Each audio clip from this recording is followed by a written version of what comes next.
السلام علیکم۔ آج ہم ایک ایسی موضوع پر بات کرنے والے ہیں جو اکثر بہت سی غلط فہمیوں کا شکار رہتا ہے۔ جی ہاں، ہم بات کر رہے ہیں لفظ جہاد کی۔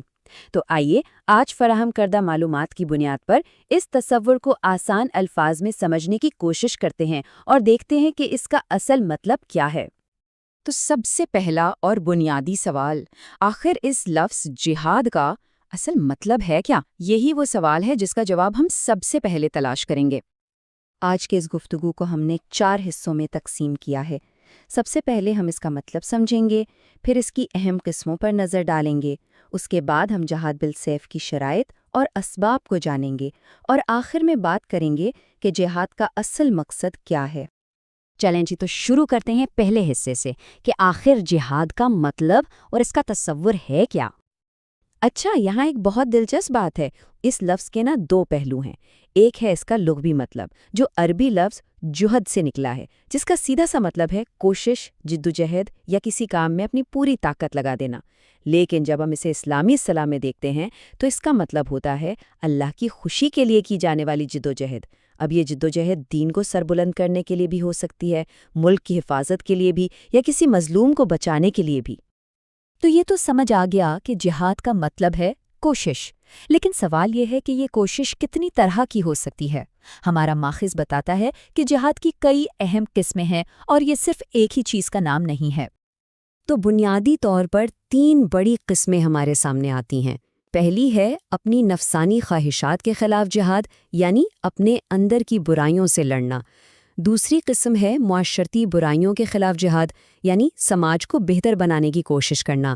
اور تیسری قسم وہ ہے جس پر سب سے زیادہ بات ہوتی ہے، یعنی جہاد بالسیف یا قتال، جسے مسلح جدوجہد بھی کہتے ہیں۔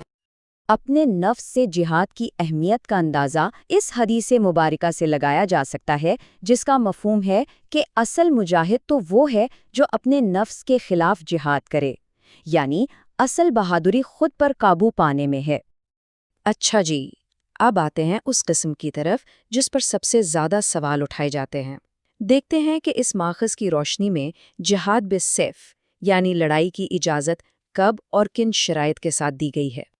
تو جیسا کہ نام سے ہی ظاہر ہے، یہ قسم مسلح جدوجہد کے بارے میں ہے، لیکن یہاں سب سے اہم بات جو سمجھنے کی ہے وہ یہ ہے کہ یہ کوئی کھلی اجازت نہیں ہے، بلکہ اس کی اجازت بہت ہی خاص اور محدود حالات میں دی گئی ہے، جن پر ہم اب تفصیل سے بات کریں گے۔ تو وہ کون سی وجوہات ہیں؟ ماخذ کے مطابق اس کی اجازت صرف دفاعی صورتحال میں ہے، جیسے کہ اگر ملک پر حملہ ہو جائے، یا کسی کے دین، جان، مال اور عزت کو خطرہ ہو، یا پھر مظلوموں کی مدد کرنی ہو، یا اگر کوئی معاہدہ توڑ دیا جائے۔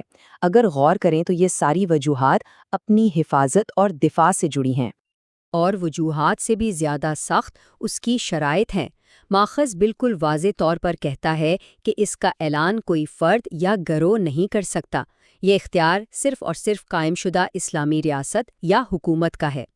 دوسری بات، اس کا مقصد ذاتی فائدہ یا دنیا پر قبضہ نہیں، بلکہ صرف اللہ کی دین کی سربلندی ہونا چاہیے۔